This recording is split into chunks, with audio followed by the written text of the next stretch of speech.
Welcome to another episode of Conversations with Coleman. Before today's guest, I'd like to thank everyone who participated in the podcast event last week. It was a big success, and we'll probably do more events like it in the future. Today's guest is Niall Ferguson. Niall Ferguson is the Milbank Family Senior Fellow at the Hoover Institution, Stanford University, and a Senior Faculty Fellow at the Belfer Center for Science and International Affairs at Harvard. He's also a visiting professor at Tsinghua University in Beijing. He's the author of 15 books, including The Pity of War, The House of Rothschild, Empire, Civilization, and Kissinger, the Idealist, which won the Council on Foreign Relations Arthur Ross Prize.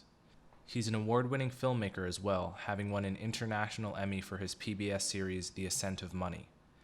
In addition to writing a regular column for Bloomberg, he's the founder and managing director of Greenmantle, LLC.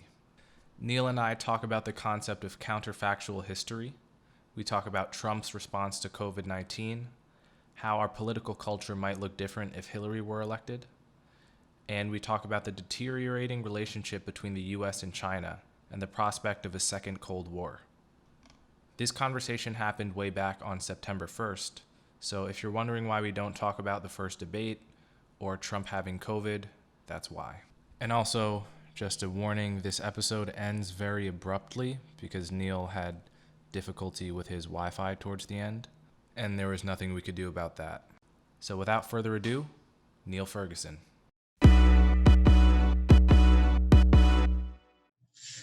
Niall, thanks so much for coming on my podcast. It's a pleasure. It's an honor. Well, I think because of the moment we're in, we're going to spend most of the time talking about current events and politics. But before we get to that, I want to ask you a question that I have to imagine you haven't been asked in probably a while, which is virtual history. This is a book you wrote how many years ago? Or a book you edited, rather? Well, it was edited. I wrote quite a lot of it, but it's a collection of essays. Must have been 1990s, mid-90s, I think it was published. So practically the Stone Age. This was born of a sense that historians were not thinking clearly enough about what-if questions. The fancy term is counterfactuals. And I wanted to get a group of historians to address what seemed to me like good counterfactual questions in as rigorous a way as possible. I wrote a long, rather rambling introduction where I spelt out my philosophical conviction that you have to make counterfactuals explicit.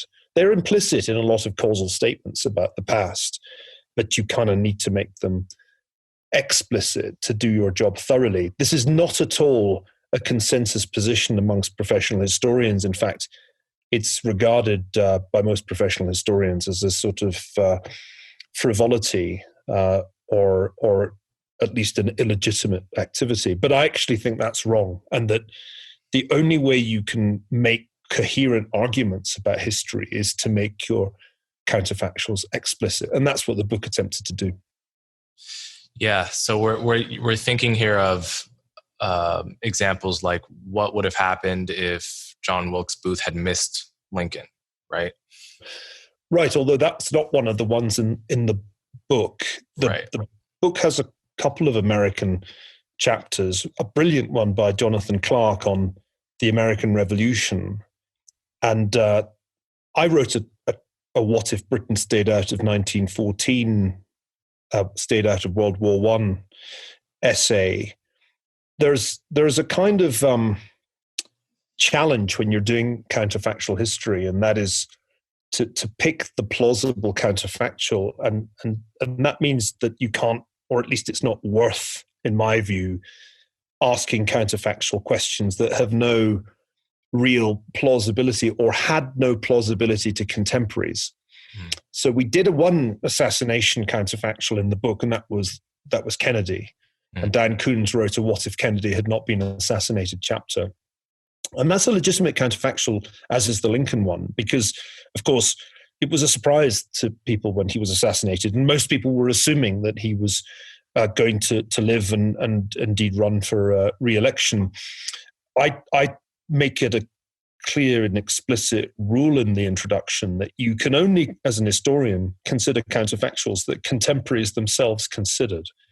And that's kind of necessary because methodologically, you need some evidence to build your counterfactual. You need to know what contemporaries thought would happen if Kennedy had served a second term. And you need to have some sense of what contemporaries thought the war would be like if Britain didn't intervene. So I think it's a good rule. I mean, you can do counterfactuals like, well, what if they hadn't had any railways in the United States? I first came to counterfactual history as an economic historian because there were these counterfactual essays that were being done by economic historians trying to calculate what contribution to GDP railroads made, to give just one example. And I remember plowing through this stuff as an undergraduate thinking, how useful is this? I mean, do we really need to imagine an America without railroads? Wasn't something that contemporaries spent a lot of time thinking about. So I prefer the ones that had a real significance to contemporaries, because in the end, the historian's really trying to reconstitute past thought. That's really what we do. And for me, the most important thing to convey to students and to readers is that what happened was not the high probability scenario always. Quite often, what happened was not something that people attached high probability to ex ante. They were expecting other outcomes.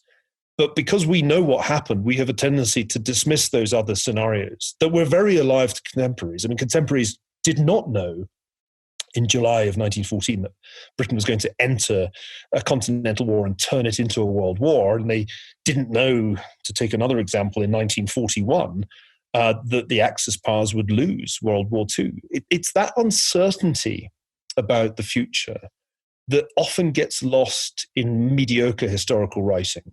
Whereas I've always been alive to it. I've always felt that one needs to give the reader a sense of the uncertainty of the human condition at any point in time. We don't know the future. We're going to talk a bit about impending political events, but nobody knows what's actually going to happen on November the 3rd. And so the counterfactuals are alive today. What would a second Trump term look like?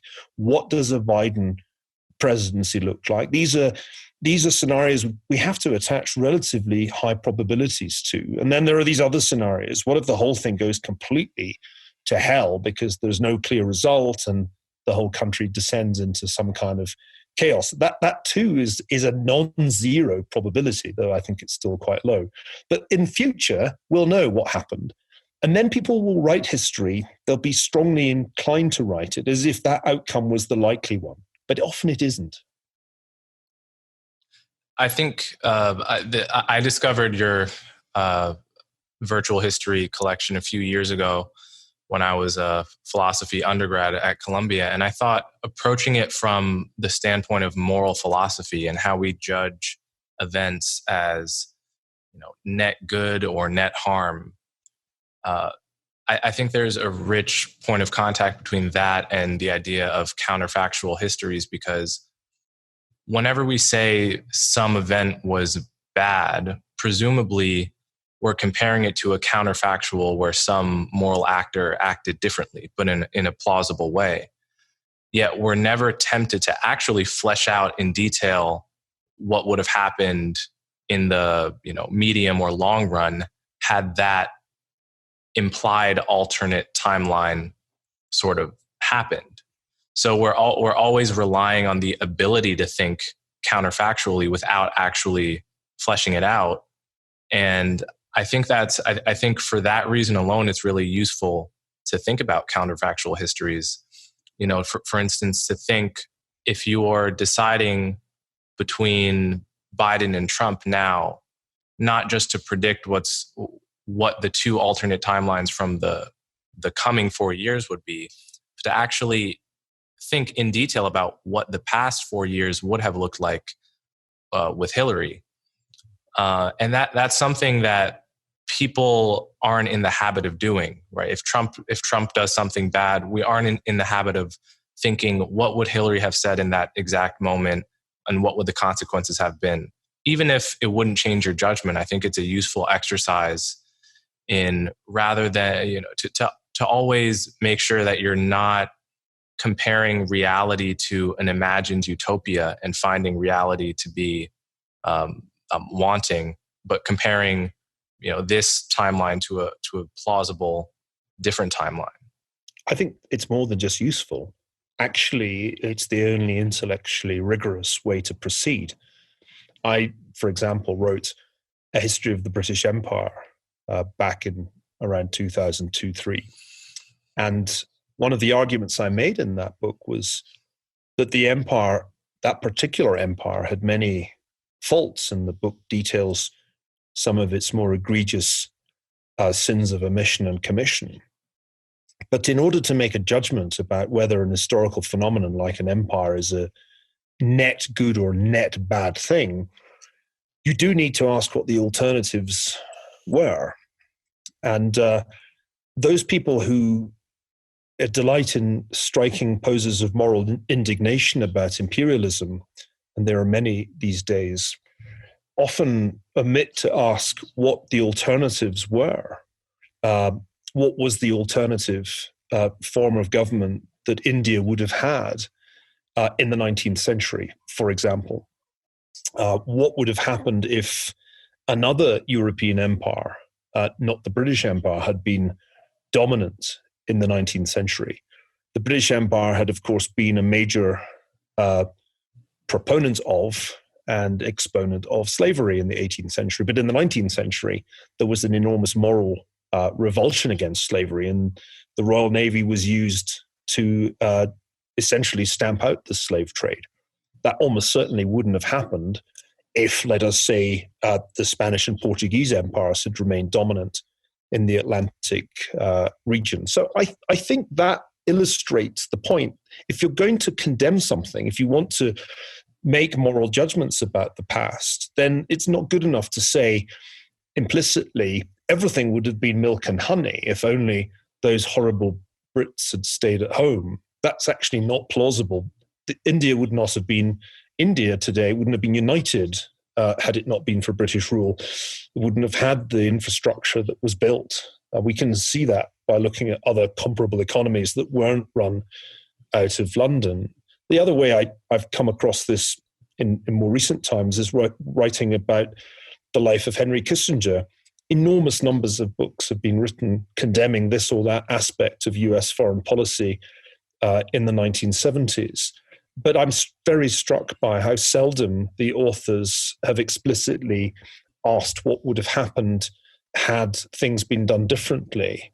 How would it have been if the United States had simply abandoned South Vietnam right away in 1969? Would that necessarily have produced a better outcome? The assumption is just generally made, and it's not even explicit, that this would all have been better. So I think as an historian, one has to be explicit about the counterfactual.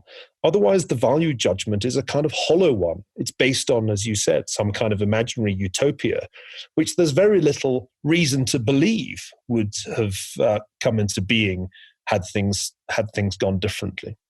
Yeah. So with that in mind, I might ask you some virtual history questions in this podcast about contemporary politics. So let's start with the coronavirus pandemic, which I think you were among the people warning about this very early, I think as early as January, right? Yeah. When most people, it wasn't even in their minds.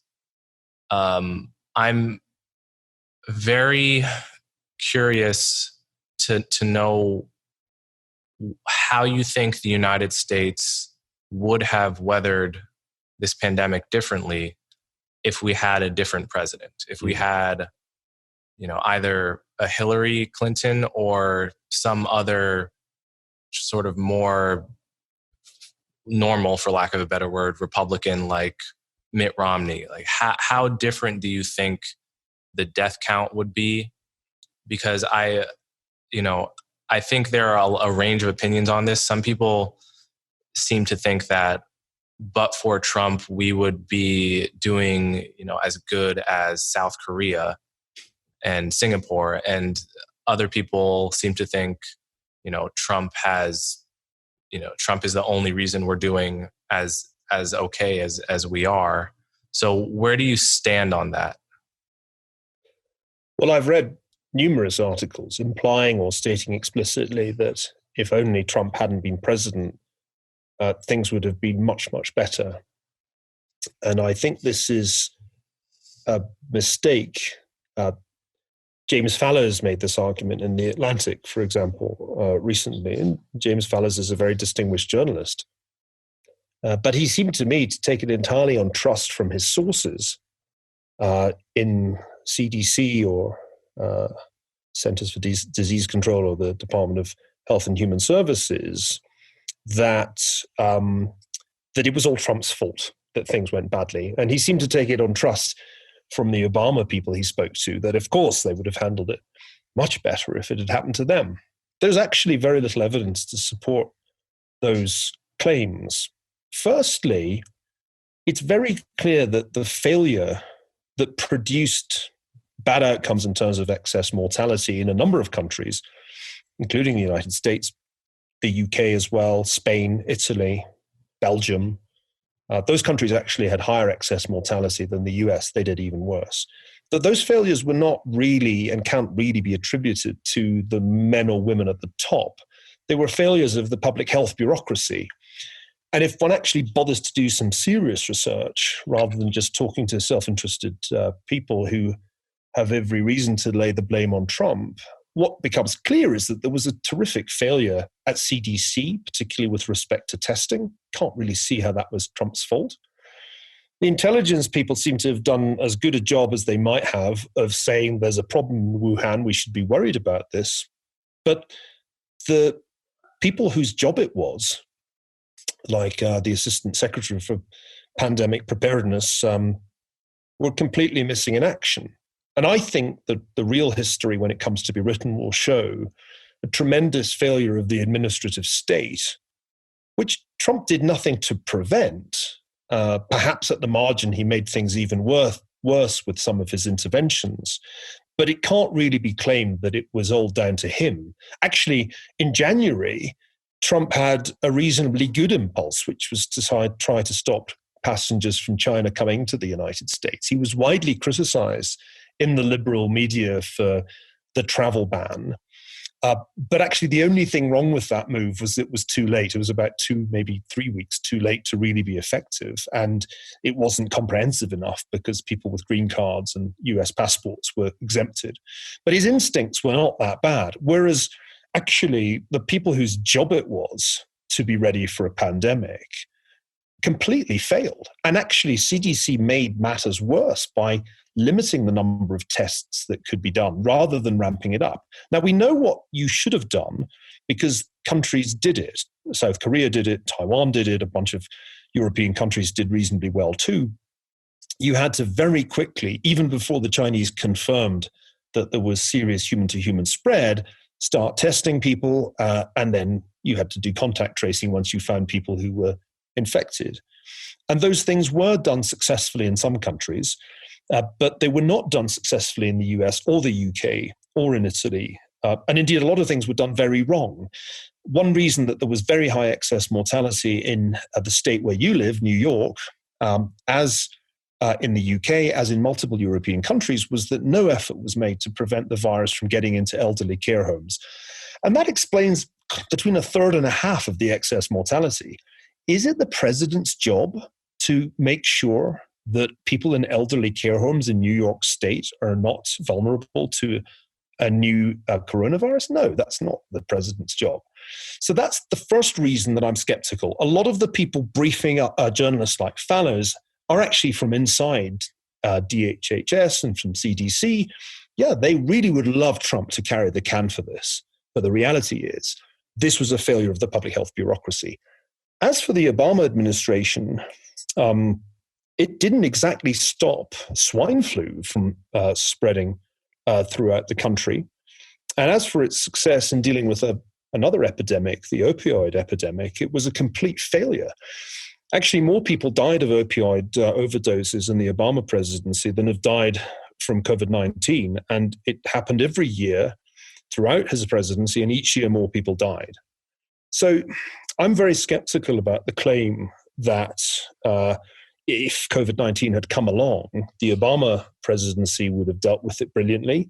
There's no evidence to suggest that. As for the counterfactual question, I hope I've kind of answered it. I think if Hillary Clinton had been president, she wouldn't have been doing press conferences in which she extolled the virtues of hydroxychloroquine. She wouldn't have done any of the really foolish things that Trump did, the claims to understand it, the claims that you could reopen by Easter. I don't think Hillary Clinton would have done any of that as president. But would the public health bureaucracy have performed better? I find that really dubious as a claim. I suspect, actually, that the outcome would have been very similar, because what killed people was not really presidential action. What killed people was a fundamental failure to understand the nature of a new coronavirus, fundamental failure to learn the lessons of SARS and MERS. And some countries learned those lessons. It's just that our public health bureaucracy didn't. So I want to talk about another issue that I think many people are probably, especially swing voters, are probably,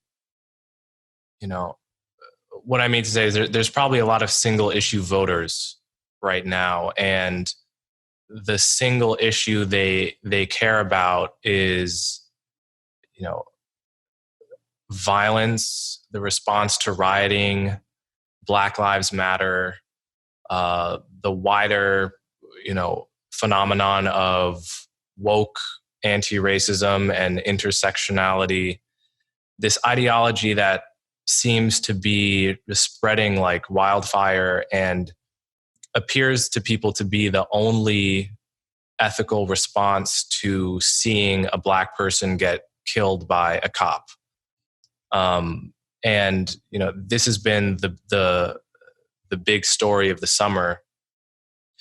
And I have been thinking a lot recently about whether this problem gets worse under 4 more years of Trump or 4 years of Biden. Because on the one hand, I think Trump is as much of a gift to Black Lives Matter as Black Lives Matter is to Trump. By which I mean, Trump, he just always chooses to say the more inflammatory thing, to tweet the thing that is more likely to piss off the left, where a different person would just, use more polite language or wouldn't hit send on the impulsive tweet. And that all adds fuel to the fire of woke anti-racism that exists right now. And Trump has this strange way of seeming much worse than he is, because he will just, he'll say when the looting starts, the shooting starts, which on its face seems, at least, some interpretations of it, just that's a crazily, it's going too far in the direction of law and order. But at the same time, his actual policies on criminal justice have been, almost straight out of the new Jim Crow in terms of, commuting sentences for federal prisoners and, pardoning people and whatnot. So, what he says almost invariably ends up being much worse than what he does, which provides fuel to the left. On the other hand, Biden seems like, he's not woke. Nobody thinks that Biden wants to abolish the police. He has a track record of being a moderate on all of these issues, but he's also pretty unwilling to stand up at the end of the day against the woke elements of the Democratic Party. Like, does anyone really think that he'll be able to completely reject the creeping illiberalism of the left at the end of the day? He's said some good things on this point. He's condemned the violence, but I'm not sure he's done it persuasively or emotionally enough to persuade swing voters that he really means it when he says he's against all this stuff. So how do you see that playing out on these two timelines over the next 4 years? Well, Coleman, let me first say that I've learned more from you on the issue of race and politics in America than you'll ever learn from me, and I want to make that caveat very clear. When in the aftermath of the killing of George Floyd, the country seemed to erupt into protest. You were one of the people I called to help me understand what was happening. I'm just a simple immigrant from the west of Scotland who's never really going to understand these things in the way that somebody born African American is going to understand them. And so I want to make it very clear that this is not something I can massively illuminate at its core. On the other hand, I'm in a mixed race marriage. I have two sons. Ayan and I have two sons, little boys who are going to be seen by many people as black. So race is part of our lives. It's part of our lives whether we like it or not, as long as we live in the United States.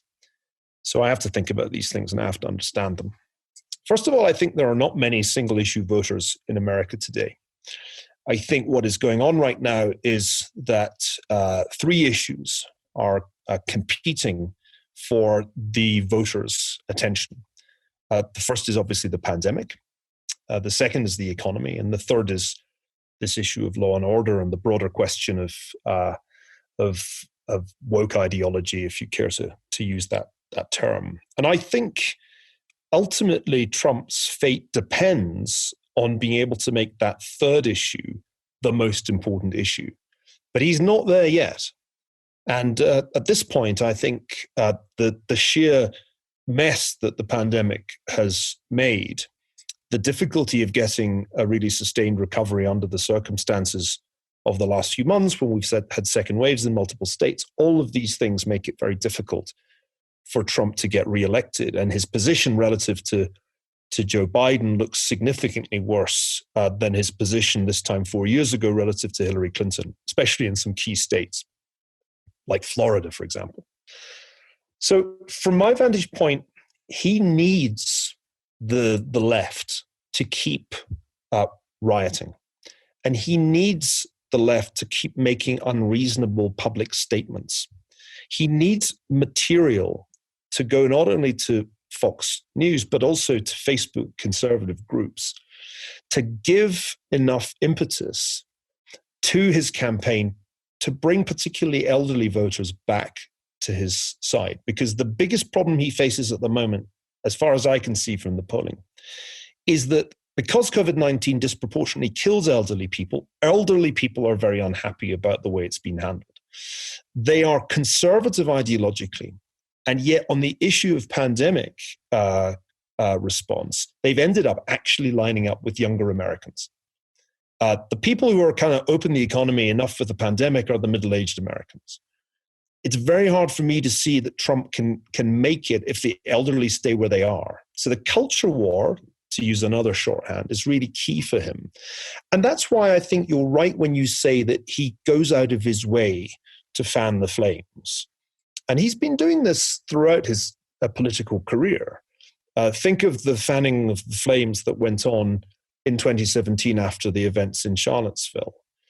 Trump understands that there is a way of stoking the culture war so that the left will be so deranged as to supply him with fresh evidence that he alone can protect middle America from the left. And the left is playing into his hands in ways that led me to sort of put out a series of tweets over the weekend, how to re-elect Donald Trump, number one. And I just went through a succession of really absurd episodes that illustrate the problem. Now, if Trump is re-elected, which I think is getting close to being a 50% probability scenario, and particularly if it's close, and especially if it's contested and we don't get a result until some days, if not weeks after the election, I worry very much that the cities will burn and the protests will be on an even larger scale than they were in June. And that, of course, will create a very dangerous situation because it will seem to validate Trump's re-election in the eyes of those people who voted for it, will validate his narrative. And it would encourage, I think, him and others to take steps that might ultimately be harmful to the stability of our democracy. On the other hand, let's think through the scenario. If Joe Biden wins, there is a sense in which Trump may be right in his acceptance speech when he said that he would be a Trojan horse, that Joe Biden would be a Trojan horse for the left. I know Joe Biden better than I know Donald Trump. Clearly, Joe Biden is no socialist, and he's certainly not somebody who in any way relishes the spectacle of Portland burning. But the problem is that Joe Biden is an old man who has essentially been selected as the least innocuous, most electable candidate of a party that now has a very radical left wing of democratic socialists within its body. And I don't see really that a Biden-Harris administration will do anything to check the continued spread of an intolerant, illiberal ideology from the universities of the United States into every corporation, into every media organization. I think all of that will continue. So it's hard to be enthused by either scenario. Either we're in a sort of Twitter civil war, a kind of Facebook-based conflagration, or we end up with just more of that insidious spread of intersectionality, grievance studies, and all the rest of it that I've seen slowly erode the quality of academic life in the United States for a decade or more. That's what's so depressing about this election. Trump isn't really a solution to any of that, of those problems. Actually, as you rightly say, there's a sort of interdependence between Trump and the woke left. He needs Antifa to set Portland on fire on a nightly basis, and they kind of need him to be inflammatory to justify their antics. Yeah, like you, I'm very worried about the prospect of the election being narrowly won and being contested. And I'm not sure which one worries me more, if Trump wins by a hair or if Biden wins by a hair.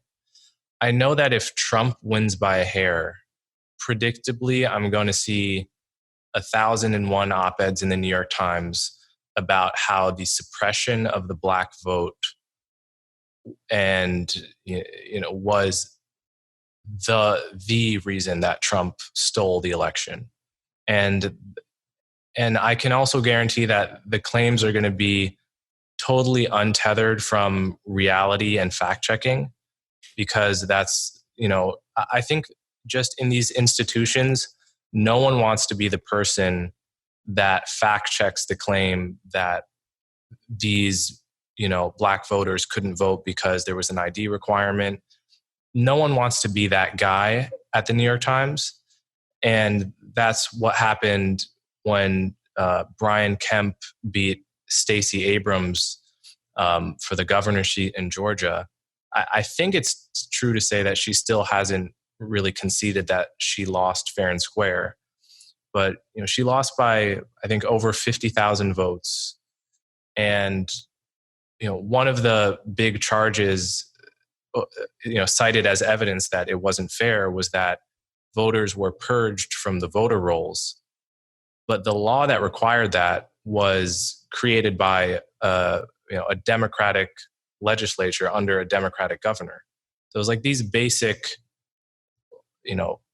these basic, sort of the first questions you would ask if you asked a smart 15-year-old to fact check your narrative weren't asked, much less answered in this case. And there's still people walking around thinking Brian Kemp certainly stole that election from Stacey Abrams. So that whole machinery of almost conspiratorial, charges against the political right is going to be cranked up to 100, no matter how much really Trump wins by, if he does win. And I have to imagine that that's just going to be a horrible situation and a provocation to violence But I think, strangely, the one thing that might save us is the weather. People actually just don't riot in the winter. At least from what I can tell in American history, it's always in the summer. It gets cold and people just want to stay indoors, or they can only handle being outdoors for a certain amount of time. But I think it's worrying that I'm putting my faith in just the cold to keep them, cities from burning. I lived in the Northeast for many years, a dozen years, and it can be quite mild in early November.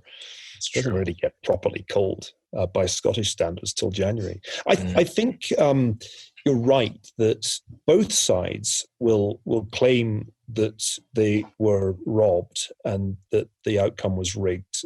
Both sides have their narratives in place to delegitimize the result if they lose.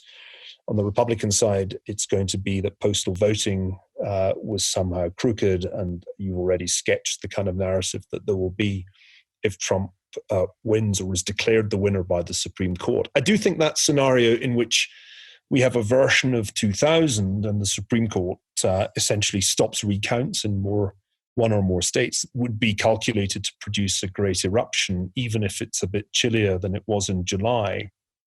I think the alternative scenario in which Trump is declared the loser by a narrow margin probably will have much less disruptive consequences. I mean, my sense is that the Trump base is not going to take up arms, though they possess many, if he narrowly loses. I actually think that's a much less likely scenario than that we have riots if Trump narrowly wins. I think the Trump base has already so imbibed conspiracy theories about, you name it, including a vaccine against COVID-19, they will essentially follow their leader into a wilderness of social media, cable TV disgruntlement, but I don't actually think there'll be much violence.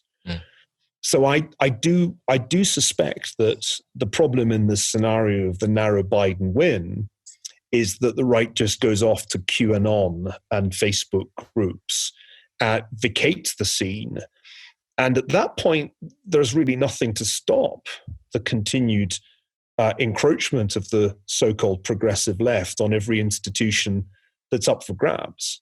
Ultimately, at the heart of Trumpism, the part of Trumpism that was a kind of legitimate populism 4 years ago was an observation about the administrative state, the social elite, Wall Street, Hollywood, an observation that those institutions were not only ignorant of Middle America, indifferent to Middle America, but culturally were completely divorced from it. And I think a Biden-Harris presidency will just be a continuation of the Obama years, only with the operatives taking a kind of no more Mr. Nice Guy attitude.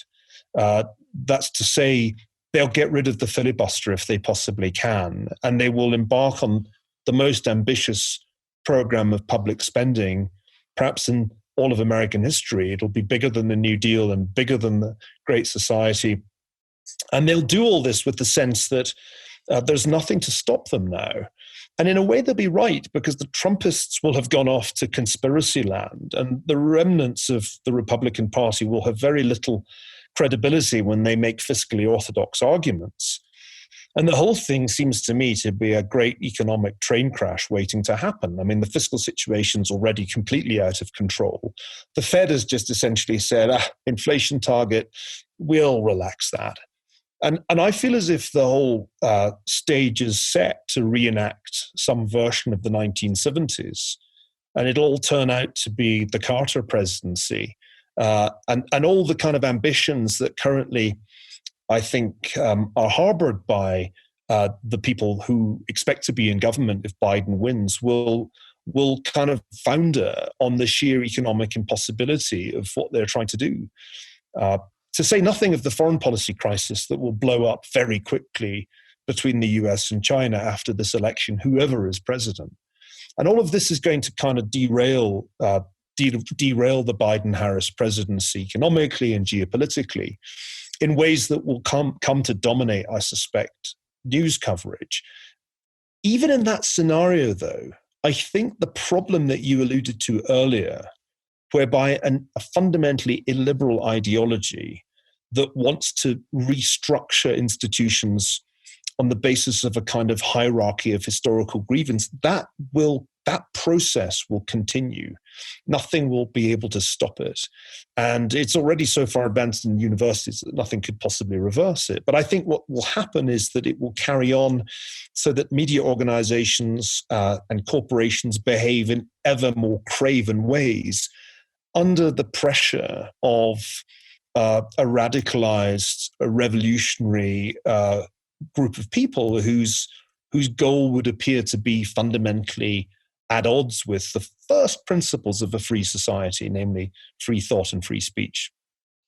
Yeah, Wesley Yang calls it the successor ideology, which I think is the best name I've yet heard for it, because it doesn't have any of the baggage or negative connotations of woke or social justice, but it indicates that what this is at bottom is the thing that comes after liberalism.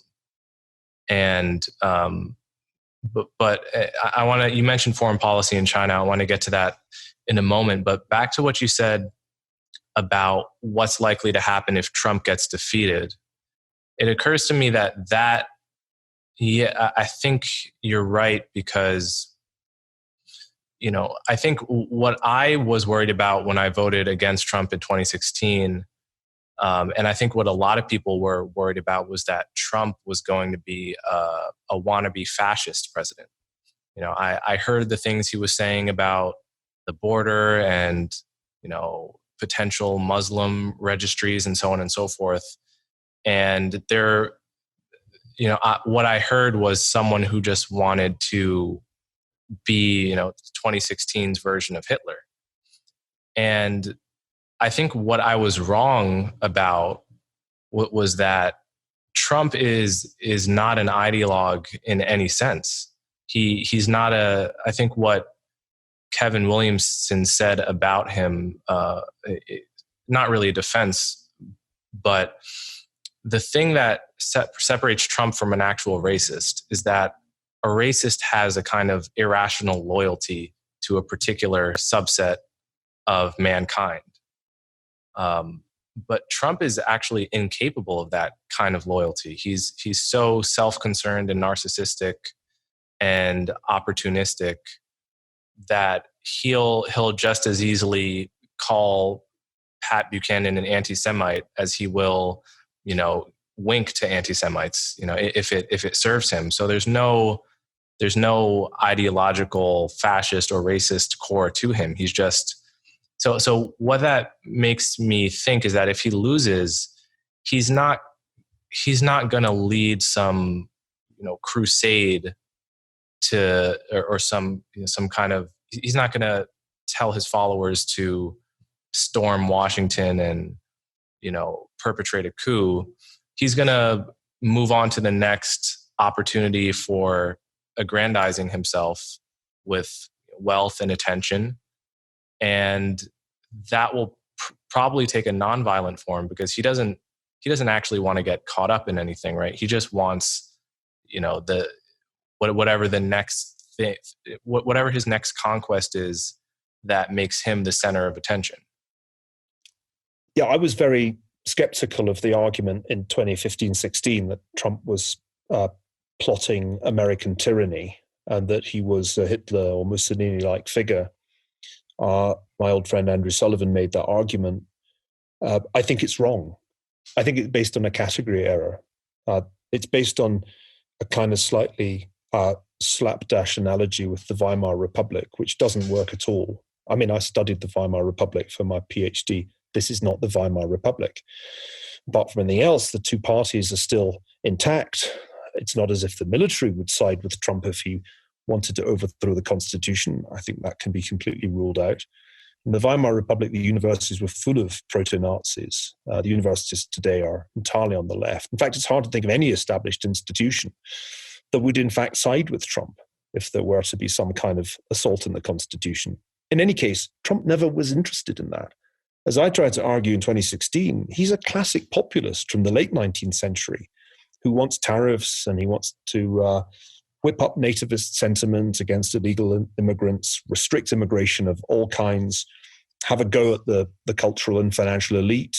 It's an absolutely classic populist playbook. Even this sort of weak money element. The populists were great haters on the gold standard. Well, nobody's done more and tried harder to weaken the dollar than Donald Trump. And so I think it was always a category error to think he's a fascist. I mean, fascism it's just not like this. Fascism is guys in uniforms.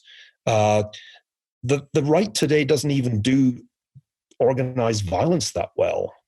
I'm always struck by how un-Weimar the street violence is. It's kind of shambolic compared with what you would have seen in 1920s or early 30s Germany. So I think this whole idea that we were on the brink of 1933 was tremendously bad history.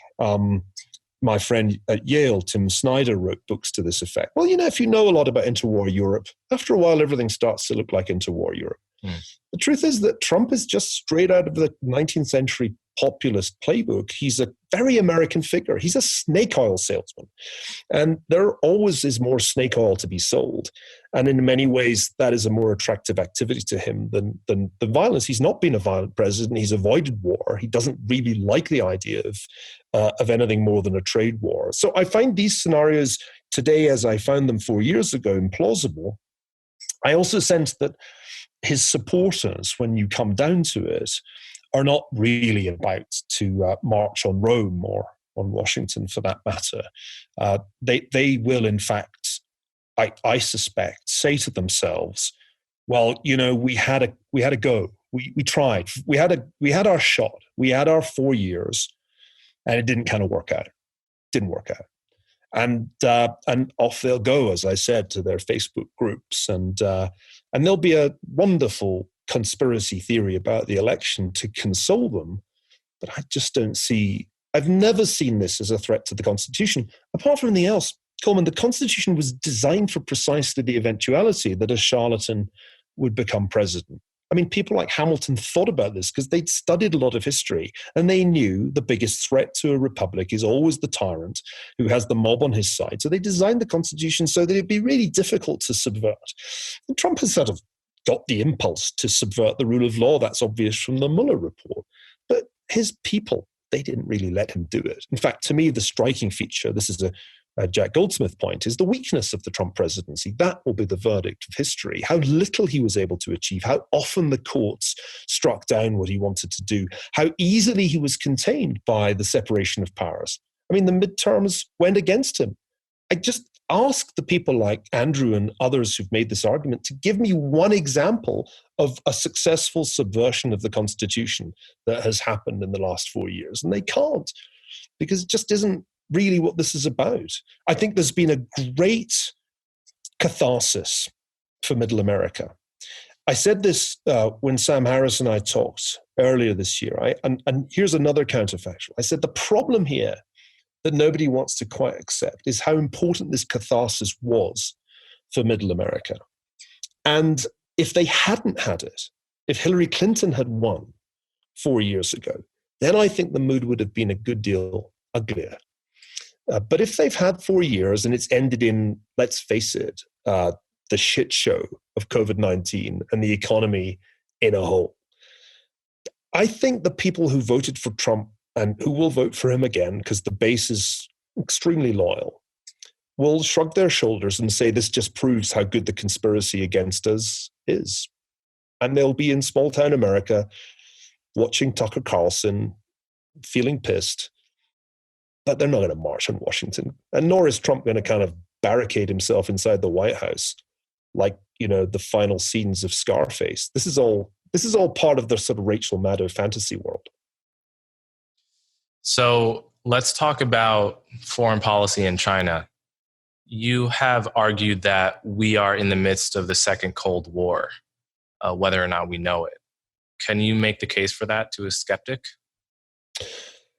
Well, the first Cold War wasn't immediately obvious. It took Winston Churchill to point it out to Americans in a famous speech in Fulton, Missouri. And Cold War II has started in the same quiet way. The counterpart that you thought was kind of your ally, Soviet Union in the late 40s, China now turns out not to be, turns out in fact to be ideologically deeply hostile to you, turns out in fact to have an expansionist program.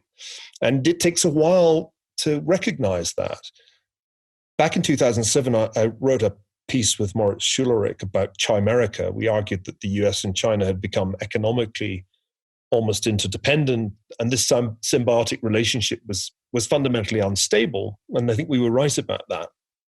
But there's still a big part of America that hasn't quite let go of Chimerica, especially Wall Street, by the way. And I think even in Silicon Valley, there are still a lot of Chimericans around. But in truth, Chimerica stopped working for Middle America years ago, in the sense that manufacturing jobs were being hollowed out by China. The whole Chimerican era of globalization was fundamentally far more beneficial to China than to ordinary Americans. And the surprising thing to me has been how long it took Americans to react against this. I was expecting protectionism to be an issue in American politics in 2004, but it took Trump finally to break the free trade consensus and say, we need to do something about this. What's fascinating in the last 2 years has been that what began as a trade war very quickly metamorphosed into something more like a Cold War. Trump himself really believes that tariffs work. He has a completely idiosyncratic view of economics that almost no economist shares.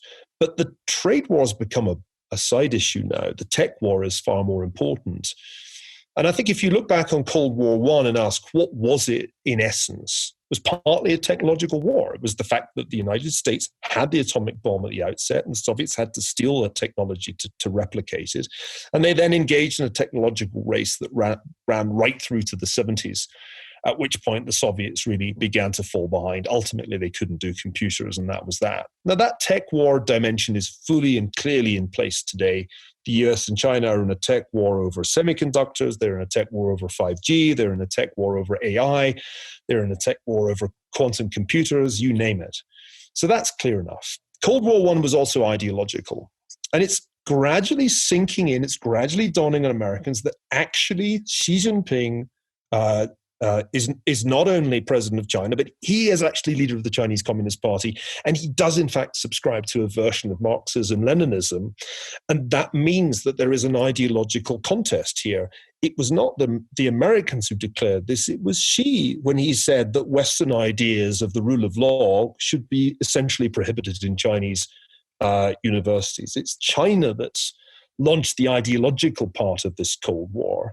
And then there's just the standard geopolitics of Cold War. As in the first Cold War, there are a bunch of places in play. It was Eastern Europe and Korea and parts of Southeast Asia and parts of Latin America. Back then, this time around, the areas that really are in play are closer to China. I'm thinking particularly of Taiwan, the South China Sea. And the fundamental question is, can the United States remain preeminent in what Americans now call the Indo-Pacific region when China has become more or less, but not quite, an economic equal? So in all dimensions, I think we have a Cold War. It's just that we don't quite want to admit it. And certainly Joe Biden doesn't want to. China was barely mentioned at the Democratic Virtual Convention. And I think that's unfortunate because it's probably the problem that will be most intractable should he become president.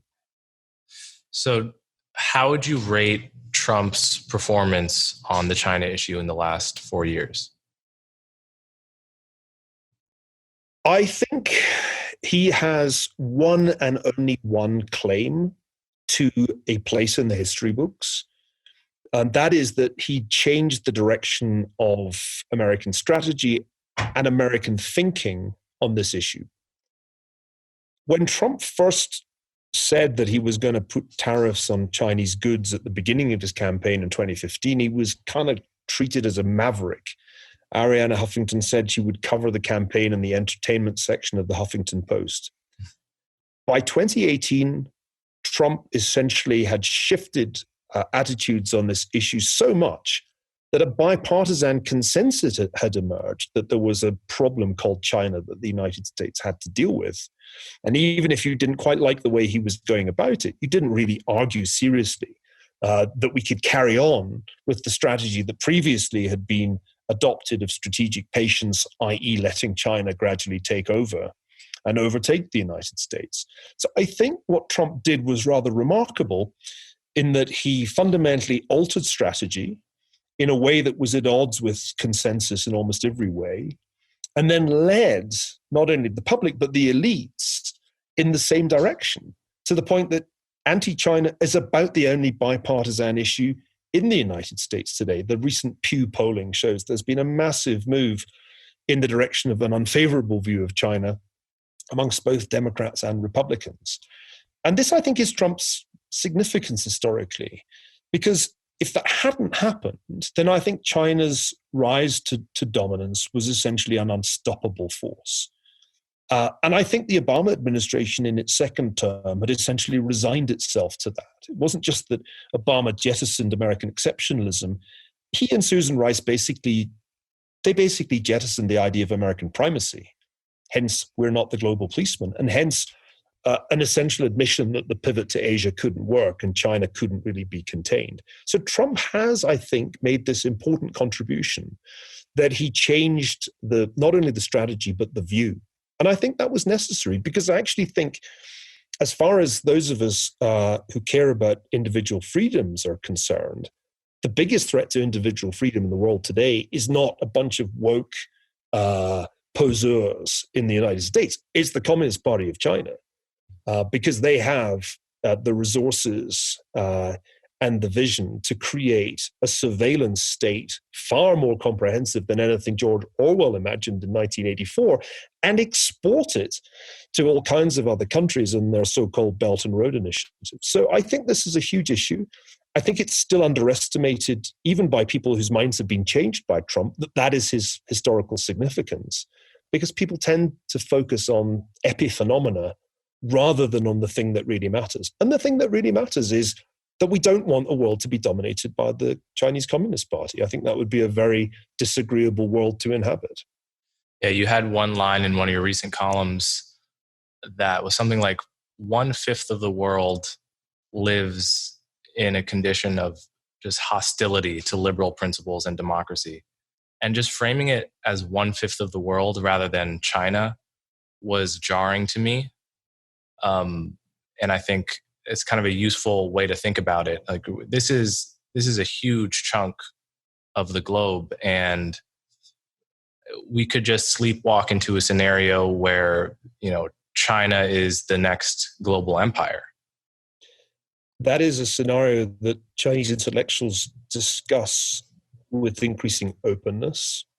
There's no question in my mind, and this has been my view for some years, that Xi Jinping has a Weltpolitik, a vision of China's global power that is tantamount to empire. The fact is that it's not just 1/5 of humanity that can end up under this Chinese panopticon. It could be many other countries too, because China's exporting its facial recognition technology, surveillance technology, drone technology to countries all over the world. And I think this is a much more profound threat than people in the West yet realize. We kind of think it's a Hong Kong problem, but it's not just a problem for Hong Kong. It's a problem certainly in the immediate future for Taiwan. Taiwan is a remarkable place, de facto independent, one of the most successful democracies in Asia. Tremendous advertisement that Chinese people can make democracy work. But it is actually on Xi Jinping's to-do list before he finally relinquishes power in China to bring Taiwan back into the fold of the PRC and end democracy and end individual freedom in that country. And it will go from there.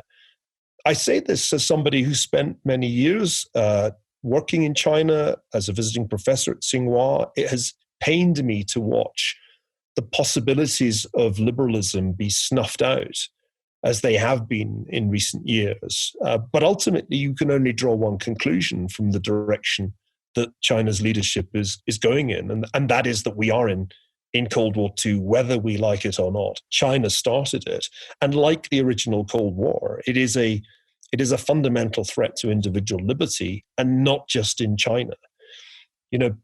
It seems to me, whatever your issue, whether you think of yourself as a conservative or a liberal, you should be deeply concerned that Uyghurs in Xinjiang have been herded into concentration camps and are being subjected to what amounts to genocidal policies designed to reduce births in that population, to give just one example. If you are somebody who thinks the most important thing we should focus on is climate change, then it can't have escaped your notice, or it shouldn't have, that somewhere around 60% of all the increase in CO2 emissions since Greta Thunberg was born are due to China, and that China this year has built yet more coal-burning power stations. It doesn't matter if the Chinese all drive Teslas. If they power the Teslas, if they charge the batteries from electricity generated by burning coal, we have not saved the planet, with all due respect to Elon Musk. So I don't care what your issue is. You should be concerned about the threat, the challenge of China. And Donald Trump was there before you. He was the first politician who was willing to challenge the chimeric consensus and say, we have to do something about this. And he was right about that. So how much of the degradation of the relationship between China and America is the result of Xi Jinping? Which is to say, in the spirit of counterfactual history, if the previous leader of the CCP had was still the leader today, how different would things be? Well, Hu Jintao and Wen Jiabao certainly had a different approach, which was far closer in its spirit to the Deng Xiaoping approach, which was, let's focus on the economy and let's not get into any kind of political muscle flexing. But I think the right counterfactual to ask is not that. There's a reason Xi Jinping came to power when he did. A very eminent Chinese Communist Party member and former minister said to me just a few years ago, what you have to understand, this was at the end of a long conversation, what you have to understand, he said, is that Xi Jinping saved the party, he saved the army, and he saved the state. And I asked a friend who was there in the room with me, a Chinese academic, to explain why this had been said, and with such emphasis, vehemence, really. And he said, he was saying to you that the party was in deep crisis when Xi Jinping came to power, far, far more crisis than you in the West realized, which I think is right. I mean, I think Western media coverage of the transition of power, of the Bo Xilai episode, was greatly underestimating the extent of the crisis at the top of the Chinese Communist Party. The loss of legitimacy because of corruption. There was a strong sense within the Chinese elite that things were falling apart, that the inequalities, the corruption, and all of that was ultimately going to lead to the end of the dynasty. And this is a great obsession amongst China's leaders, that they're just another imperial dynasty and those things don't last forever. So I think the counterfactual is not, what if the Chinese had stayed nice and been content to play second fiddle and been content to be the junior partners in Chimerica. I think the right counterfactual is, what if that crisis had really blown up and there had been that kind of disintegration, that breaking up that has occasionally characterized Chinese history, where the centrifugal forces just become too powerful. I mean, it isn't exactly sort of intuitive that a fifth of humanity should live under one particular polity. It's really quite remarkable that that is the case. So I think what nearly happened was a major crisis of the system. I think that crisis is latent.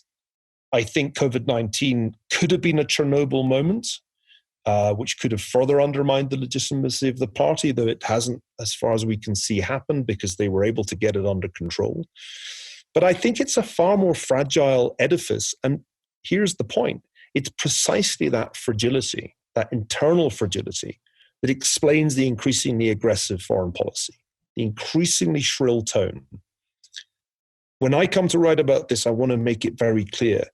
it was China that began Cold War II. The United States was very slow in the uptake. And in some ways, Trump was a reaction to this increasingly combative Chinese strategy. Combative in economic terms, but also combative in geopolitical and ideological terms. And I think this is the only thing ultimately that will hold China together. As the growth rate slows, it inexorably is going to slow because of demographic reasons. Even if there hadn't been a pandemic, the growth rate was going to come down. And increasingly, legitimacy therefore depends on this combination of a Maoist sense of collectivism, a repudiation of individualism, and a sense of being threatened from outside, which is really what I think Xi Jinping is using to try to keep his own party in power.